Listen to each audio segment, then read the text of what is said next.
Today, I want to go over what your assignments look like and how to get to the D license course once you register for one and once you finish your first weekend.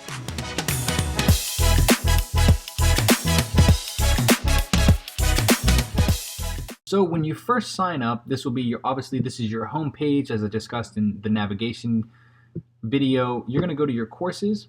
You're going to go to My Courses, and you will see which ones. Obviously, you'll have pass, and if you hopefully you don't fail any, but if you do fail, then obviously you're going to have whatever your decision was. Now, because mine is not active, you will have completed courses, but then you will also have an active courses, which will be above here, where you will be able to go to the classroom. So if we open our archive here, this is the time and date. So you have a United States Soccer D license in Ventura College. We actually did the first date, so it started that weekend of February 28th, 29th to March 1st, but we actually finished in September 19th, 2020. So they corrected that. We were supposed to finish in May, the end of May. Okay? So the first weekend, we had a full weekend. So it was Friday, Saturday, and Sunday. Saturday and Sunday were very long days, full days. So the total cost of the course was $550.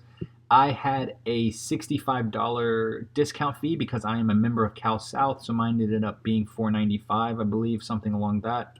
So you can see the first course meeting, you can see the breakdown, you can see the second meeting. These were in person. We didn't have the in person for the second one. We had our developmental period, and then for what would cover our second meeting, we had Zoom meetings for 2 hours every 2 weeks where we went over the assignments that we submitted, and then we went over some of the course material, interactive assignments through the Zoom. Now, if you go to the top here, you can see your group members. These would be all the people and all of the other candidates that are a part of that are taking the D license along with you. These are your resources. So this is how to create a training session in the session developer. These are your lecture resources. So these are all of the assignments these are all the PowerPoints that they used throughout the course. You have your field resources. So these are your session tools, training kits, examples that they provide. You have your guidebook, which was a 2020 version of the D license. You have your schedule, and then a roster would be who your instructor is, along with all the other candidates that are a part of it.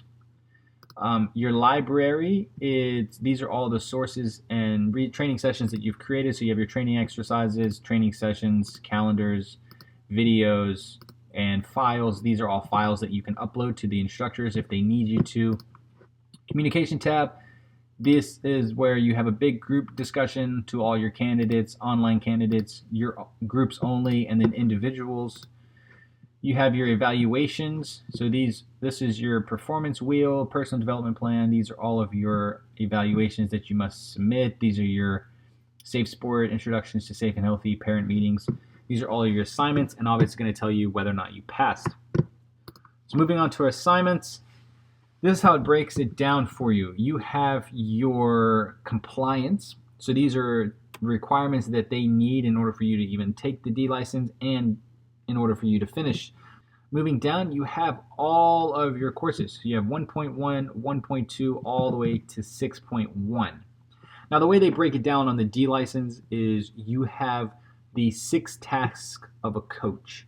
That's why you see 2.2 is a game plan, 3.1 is a 2-week plan, training session, final training session, leading the team, leading the player, parent meetings. So you have 6 tasks of a coach, which is what the big emphasis for the D license is. And if we jump into our performance wheel, this is the assignment number 1. So you fill this out, and I will have a pop-up of what the performance wheel looks like. You fill this out before you go to your first D license, so you kind of feel like where you are. Then you fill it out after the first weekend and during the developmental period. You fill it out after the last training session, so you have a beginning, middle, and end to see how you rate yourself. That's the performance wheel. Your personal development plan. I will show you what mine looks like here. This is just a PowerPoint that I've created. You talk about what the experiences of importance, what development occurred during the course, and what are your next step. Now, traditionally, if your D license was not during COVID, you would actually present this to all of the candidates on the second meeting, and you would kind of go through what your personal development plan is. That way you can share, and you can also hear other ideas that coaches have. I think I'm most disappointed because, for one, we didn't get to do this. I think this would have been a great experience, seeing and hearing all the other ideas that coaches have. But you have to submit a writing portion, and then you have to submit a PowerPoint, and they kind of go over that and grade it for you. Moving on, you have your first 2.1 assignment, which is using formations. Now, granted, all of this could change, but what they want you to do is basically you're going to watch this video, then you're going to read your roles, and then it's asking you what are your roles and responsibilities would be to focus on Tuesday's training. And this is where you have to create a session similar to something like this. You have to create another session, and so on and so forth. These are the ones that I created personally.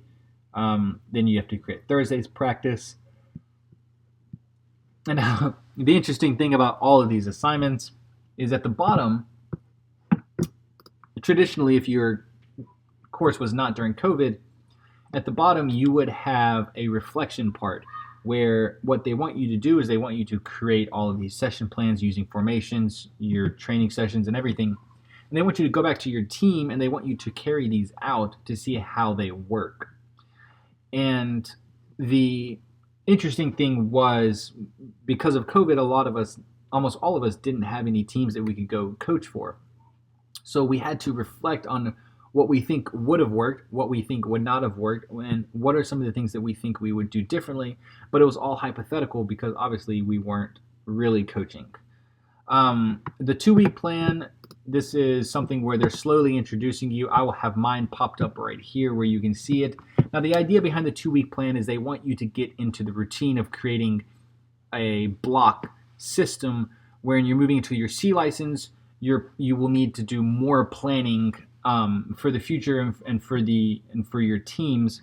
Now we have the reflection the reflection portion of it, which we did not complete because we didn't actually do it. And so, like, number 3 is how do you utilize a formation as a structure for long-term player development. Now, if you had a team, you would be doing that for 2 weeks, and you would be seeing how it worked, because you have to keep in mind that your developmental period is anywhere from 6 to 8 weeks. So you have plenty of time to carry out the assignments. Now, this is one training session. This would have been the first portion, and I will break mine down a little farther for you. So we have the first training phase. So what they're introducing you to is the PPP, which is play, practice, play, where you have your intentional free play where kids show up and they're playing with no rules, no restrictions, and you're just observing, making sure that they build upon whatever the previous day was about. Then you move into your core activity. So this is whatever you're focused on, whatever your objective and your moment that you're looking at. And the portion of play, practice, play is your key practice core activity right here. You have a less and a more challenging. So if your team that you're focusing on is struggling, you can make it less challenging for them so that they feel they're accomplishing something. If your team is just destroying and you feel like it's not really a challenge, you can move to the more challenging portion of it. And then the third part of the third P is play again. So you have play, practice, play, and now you're playing what you practice. So it's a great structure for a lot of coaches that are being introduced to this particular way of creating your sessions and really getting and building onto a solid foundation for coaches where you're not just putting something together 5 minutes before, where you actually have objectives and you have what ifs if something were to happen. And now you can see on each of these things, you have an objective to beat the defenders and score goals through a 2v1 and 1v1 situations. You have your player actions. These are the actions that you're looking for your players to accomplish. And then you have key qualities. The key qualities are what you feel like would make your training session and what qualities your players need in order to have an accomplished training session. So you have optimal technical abilities, they're taking initiative, and they're reading the game and making decisions based off of that. Again, one thing, if we did not have COVID, is what they wanted you to do is they wanted you to record your training session and upload the video. Obviously, because we didn't have Teams, we couldn't really do that. And then the last part about it is your reflection. You're supposed to carry this out, reflect on it, and as right here, I wrote COVID-19, unable to run it. That was an acceptable answer for my instructor, and I went with it. And now, I won't go through all of these assignments. If you are interested in learning a little more, I can always answer any questions. One thing that I wanted to focus on was the final training session, okay? Now, the way the final training session worked out, the instructor gave you a topic of his choosing, and you had to create a training session using the play, practice, play methodology, and you had to answer your questions. Obviously, you can see I haven't conducted my session yet. Those were acceptable answers because of COVID. But the way that I finished my final training session and my final evaluation is I did an online Zoom. Now, it was okay in my opinion. Honestly, I probably would have preferred the traditional way, and the traditional way is on the second weekend, you're given your topic that you're supposed to create your session on, and you go there and you coach your session in front of the instructors, and they rate you then and there. And now you have to provide your training session to them. They have to see it along with submitting your assignments. But for what we did during COVID is we had a Zoom meeting individually. So you met one-on-one with your instructor. You went over your training session like this, and they actually provided you a video where you had to defend and kind of pick out the points where your training session was relevant, and you had to discuss as if you were actually there on the field. It was quite interesting. I'll have another video on that, what I think the future of coaching license is actually going to be. But that is it. That is what your D-license developmental period would look like. So once you start your developmental period, your performance wheel is the first assignment that you actually do. You do that before you have your first meeting. And then it moves on to pretty much an assignment or two every weekend for the better part of 6 to 8 weeks. Traditionally, you're supposed to meet after the 6 to 8 week period to have your final in-person meeting. That is where you present your personal developmental plan, and then you do your final training session. I hope this gives you guys a better look at what is required and what the breakdown is and what you guys should be expecting when you start your D license. Now, take into consideration that this could change because they are changing the curriculum, and also take into consideration that not every soccer organization, whatever your local organization, is going to be conducting it the same. Now, my hosting organization is Cal South. As you can see right here, Sean Hoffman is the administrator. Cal South does it differently than Cal North. It is going to be doing it a lot different than most other states.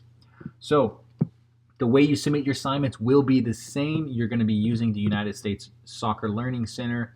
You're going to be doing your assignments. Here is where you submit them.